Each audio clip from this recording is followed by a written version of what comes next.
A century ago, London trembled at the mention of her name, though few remember it now. Bessie Moncrieff, a drunkard, a brawler, a woman who turned the narrow alleys of Whitechapel into her battleground. By day, she was dragged through police courts from Westminster to Clerkenwell. By night, her voice echoed through the gin-soaked streets, laughing, cursing, refusing to vanish quietly into the dark. They said she had been arrested more than 400 times, more than any man, more than any woman the city had ever known. And yet when she died, no headline mourned her. No priest spoke her name. London simply moved on, leaving her buried beneath its soot and silence. But her story didn't disappear. It lingers, in the smudged ink of old court records, in the whispers of constables who once feared her temper, and in the forgotten corners of a city that tried to erase her kind, because Bessie wasn't just fighting the law. She was fighting the world that made her, and as we trace her footsteps through the violent heart of Victorian London, we begin to see how defiance itself became her only crime. And to understand Bessie Moncrieff, we have to step into the London that built her, a city swollen with smoke, sweat, and desperation. The year was 1880, and the streets of the East End were bursting with lives lived too fast and too hard. Beneath the glow of gas lamps, barefoot children darted through alleys slick with sewage, while women lined up at workhouses for a crust of bread or a bed for the night. For the poor, survival wasn't a virtue, it was an accusation. The rich saw vice where there was hunger, sin where there was need. And for women like Bessie, the punishment was always double. A man who drank too much was called rough. A woman who did the same was called wicked. In this world, one wrong look, one loud word, could earn a woman a night in the cells. Bessie learned that lesson early. Every arrest, every bruise, every jeer from the crowd taught her what London expected from her, obedience. But Bessie never gave it. While others bowed their heads to survive, she raised her voice. And in a city built to silence women, that was her first act of violence. But voices like Bessie's didn't echo for long in Victorian London. The city made sure of that. Each shout, each spark of defiance was met with the same cold answer. The rattle of keys, the scrape of cell doors. What began as rebellion soon became routine. Bessie Moncrieff's name first appeared in the police blotters when she was barely a teenager. The charge was petty, disorderly conduct, they called it. A phrase that covered everything from shouting in public to simply existing too loudly in the wrong place. For a girl from the slums, that was easy to do. Her early years unfolded in the maze of London's East End, a place of smoke and struggle, where rent collectors came knocking before dawn and hope rarely made it past breakfast.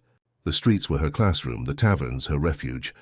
Somewhere between the gin shops and the cobbled courts, Bessie learned that the world had little mercy for the poor and none at all for poor women. At first, her defiance was small, a shove at a market guard, a shouted insult at a policeman. But in a society that prized obedience above all, even small rebellions left marks. Each arrest hardened her. Each night in the cells stitched a new layer of anger into her bones. The newspapers would one day paint her as a creature of chaos, but in truth she was becoming a mirror of the chaos she lived in. By her early 20s, the police knew her face too well.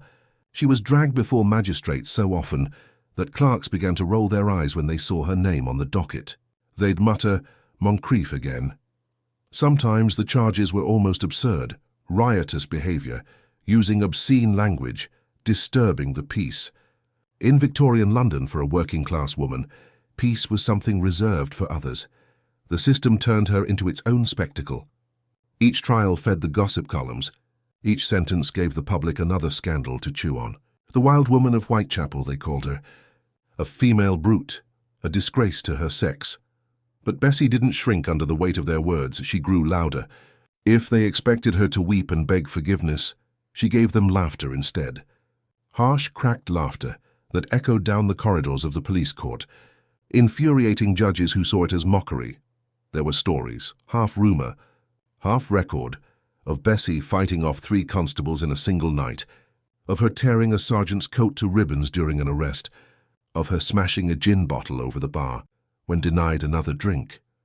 Each tale, whether true or exaggerated, added to the myth. The woman became a legend long before she was ever understood. Yet somewhere beneath the defiance was something sadder, a kind of exhaustion disguised as rage. Every arrest meant lost days, lost work, another scar. Victorian justice didn't rehabilitate. It recycled. The same faces, the same punishments, over and over. A night in the cells became a week in the workhouse. A week became a month in Holloway. For many, that cycle broke the spirit. For Bessie, it only stripped away whatever gentleness she had left. By 25, she had been arrested over 400 times, a record unmatched by any woman in London. The constables who once laughed at her antics began to dread seeing her on their patrols. Some pitied her. Others called her mad. But madness wasn't what drove her. It was something deeper, something the courts never wrote down. She was fighting to be seen in a world that refused to see her. Every punch, every curse, every defiant glare was her way of saying, "I exist." The city could lock her up, beat her down, humiliate her, but it could never make her quiet. And that, in the end, was her greatest crime. Because in Victorian London, a woman could be forgiven for stealing bread.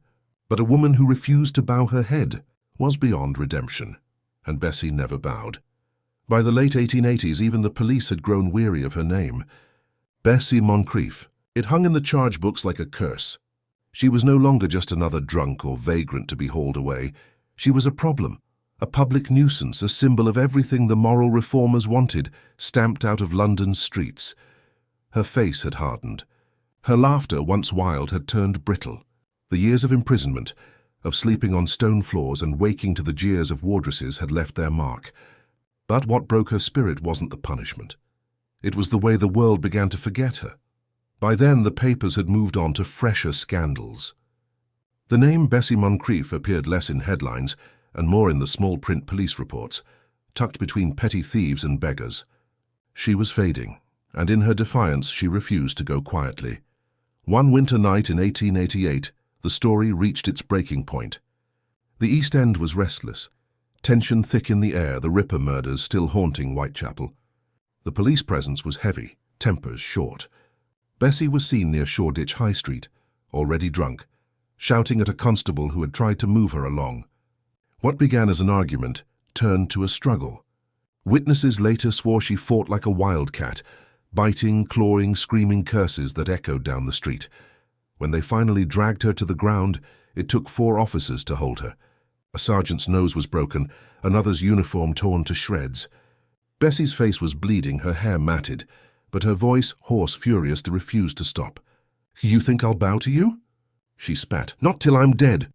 That night, the newspapers returned to her story, not out of sympathy but out of shock. "The most violent woman in London strikes again," one headline sneered.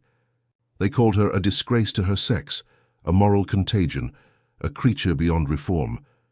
But behind the ink and outrage was something else: fear.